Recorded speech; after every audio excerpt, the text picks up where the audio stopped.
The tension surrounding the Gulf and the Red Sea has intensified in recent times, drawing global attention to a region that has always held immense strategic importance.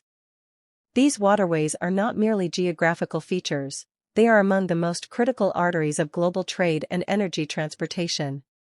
Every single day, thousands of vessels pass through these routes, carrying oil, gas, food, and manufactured goods that sustain economies across continents. When a senior Iranian commander issues a warning that shipping in these waters could be targeted if a United States naval blockade continues, the statement carries weight far beyond regional politics.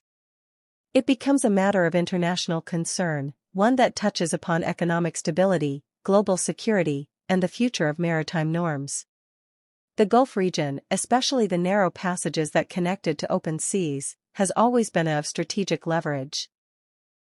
Iran, due to its geographic positioning, has long understood the importance of these waters. Its leadership has repeatedly emphasized that any external pressure, particularly one that restricts its economic activity or maritime access, will not go unanswered. The idea of a naval blockade, whether fully implemented or perceived as imminent, is seen in Tehran as an aggressive move designed to weaken its economy and limit its sovereignty. This perception is critical in understanding the tone and intensity of the warning issued by its military leadership.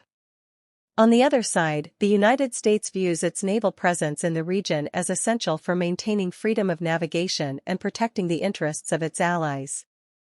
For decades, U.S. naval forces have operated in these waters with the stated goal of ensuring that international shipping lanes remain open and secure.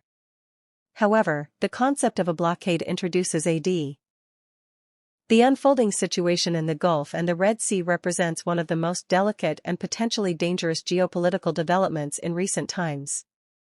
The warning issued by an Iranian commander regarding possible targeting of shipping routes if a United States naval blockade continues is not an isolated statement, but part of a broader strategic signaling process that reflects deep-rooted tensions between the two sides.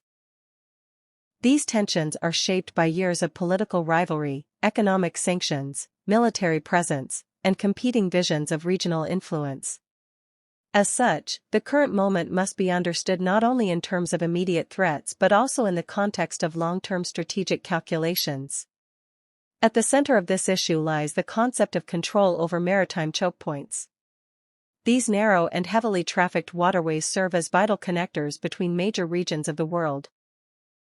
The Gulf is particularly significant due to its role in global energy supply, while the Red Sea serves as a key transit route linking Europe, Asia, and Africa. Control or disruption of these routes can have immediate and far-reaching consequences, giving any nation with influence over them a powerful strategic advantage. Iran's geographic proximity to these areas allows it to exert pressure in ways that are difficult for external powers to counter without significant risk. The notion of a naval blockade adds another layer of complexity to the situation. Blockades are traditionally considered acts of war or at least highly aggressive measures, as they aim to restrict a nation's access to international trade and resources. From Iran's perspective, such actions are not simply defensive or precautionary, they are seen as direct attempts to weaken the country's economic foundation and limit its sovereignty. This perception drives the intensity of its response and shapes its willingness to escalate tensions if necessary. The United States, however, frames its actions differently.